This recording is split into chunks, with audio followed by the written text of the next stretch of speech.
Hey, what's up guys, welcome back to my YouTube channel. Today's video is gonna be about an ownership experience. Today I've got a guest who's a very close friend of mine. He's been with me from kindergarten, and I know him from that long. And this guy has a lot of bikes that he's owned, but today we've got not one but two bikes. So without any further delay, let me introduce you to my friend Arnold.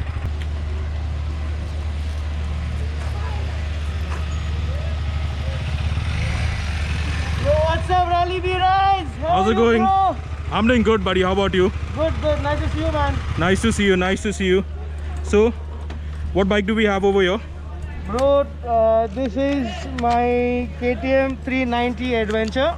Okay. I got this bike last December, and it's 6 months now that I have been riding her. She has been an amazing bike. Good experience, something different than what I was riding before. Okay. And ever since 6 months, it's been great fun, and I'm having a hell of a time. So, Bunty, let's start with what all bikes did you have in the past? Starting from what bike did you learn riding on? I started learning on my dad's bike. There was a Honda K10. It was a 100cc bike. Okay. And I used to just sit and push because my legs did not reach down at that time.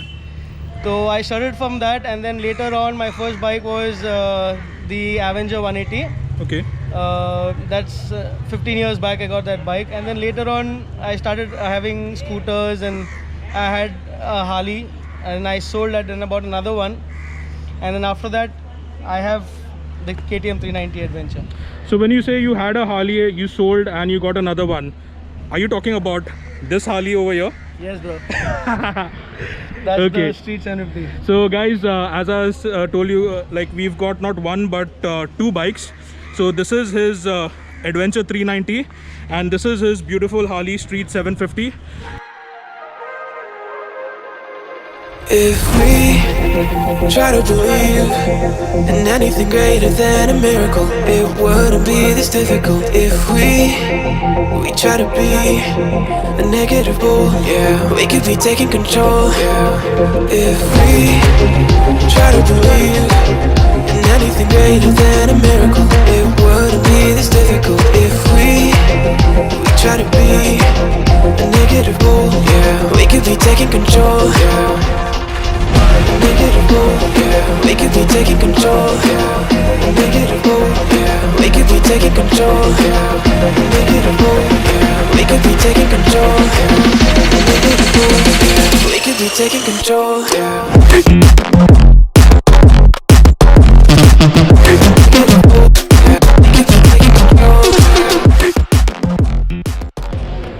So Bunty, what model is the Harley Street 750?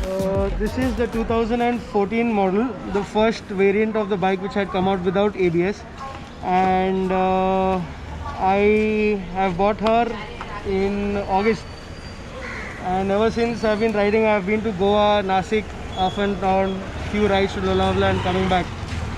She is very, very powerful, so thus I get scared at times to pull the throttle out, but nevertheless, even a slight pull on the axle and she just goes boom. That is one thing which is really crazy about the bike.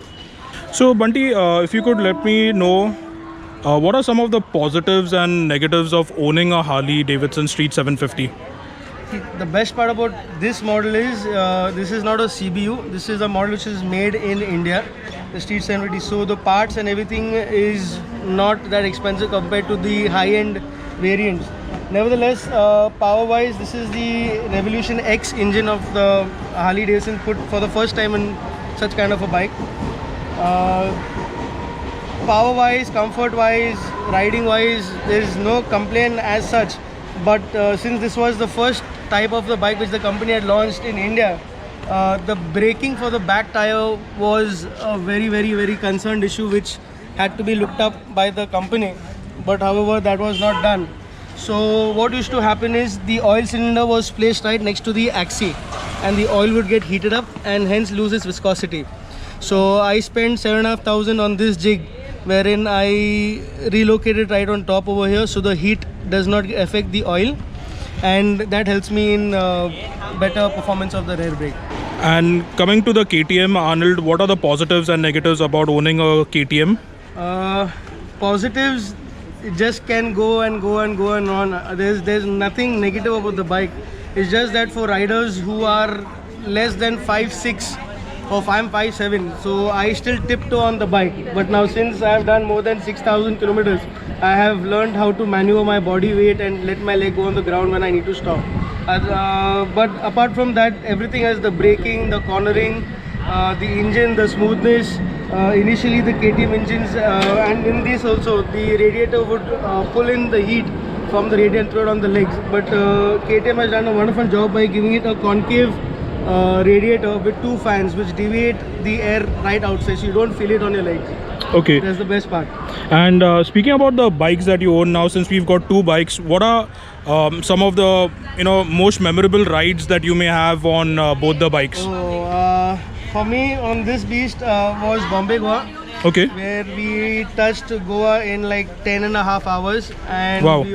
I was with just one friend of mine, and that was the first time experience on a Harley and on the highway. And I mean, I was shocked to do constant of 120, 130 non-stop.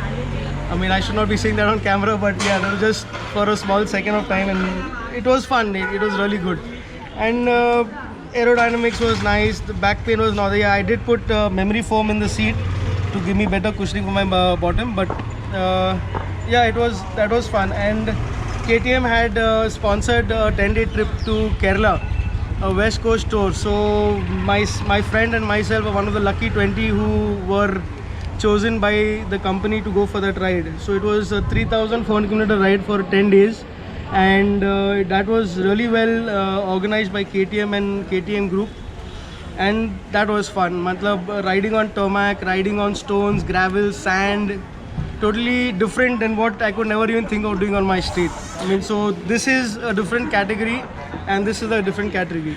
And I believe you've gone for some off-road trails also on the 390 Adventure. Yes, I have. So tell me something, your experience with riding off-road with KTM. See, as a bike lover and a biker, the only main fright any biker would want or not to have in his life is to fall down. Having this bike with me and falling down, that fright has gone away. So now even if I have to fall, I will laugh my ass out and think why I fell, pick up the bike, start it and continue riding again. That's amazing, bro. So, I mean, I would never think about falling on my Ninja because Ninja is expensive, but if you could show us some of the scars that you have on this. Falling on sand, on rocks, all this. I mean, that's what adventure bikes are for. That is what it is exactly. So, yeah, that's about some of the memories that you had on this. And coming on to our next question, Arnold, what's not stock on these bikes? Not stock. I have put these guards because this protects the plastic body. I mean, on impact, and yeah, I've come this way. I've put the exhaust. This is another exhaust guard. The exhaust protector. Exhaust protector. So on impact, this doesn't hit the silencer. Okay. And I've put Bobo charging mount. So that holds your phone. That holds and charges my phone as well. Plus, the best part about this bike is the company itself gives you a stock 12-volt charging point. So even if you don't have a charging holder here, you can just charge your phone with the charging port over here. And I believe is the screen also an aftermarket because this guard is also made by Adventure Conquest. So this basically saves any stone impact and damaging the LED. like gravel damaging the LCD. Yes. Cool. And what about the Street 750? I believe I can see some kind of mods on the 750 Street. Some kind of mods. Yeah, so I have these Boss speakers, the amplifiers over here. I've put mirror extenders. I have the engine heat deviators because over here the heat comes a lot on your thighs. Harley Davidson original foot pegs.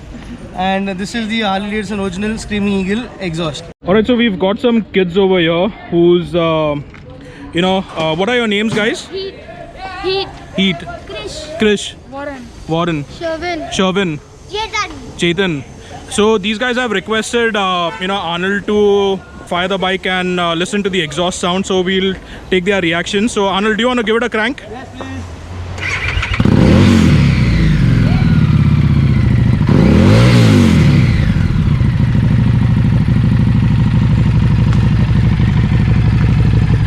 And there you have it. That's the Screaming Eagle exhaust for the Harley Davidson Street 750. Then I also have a backrest.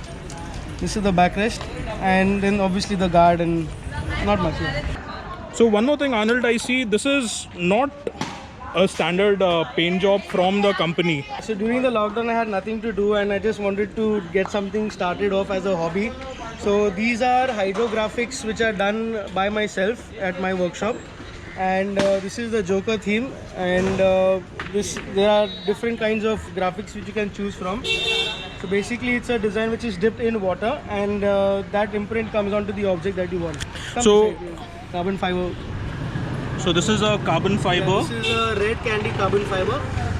Okay. And so if someone wants to, do something like this, can you do this to our viewers? Yes, why not? Why So not? I'll put in, the contact details for Arnold in the description of this video below. So if you would like to do something like this, you can definitely get in touch with him. I'll put his Insta handle if that's fine with you, Arnold. Yeah, so you sure, can sure. directly message him and get something like this done.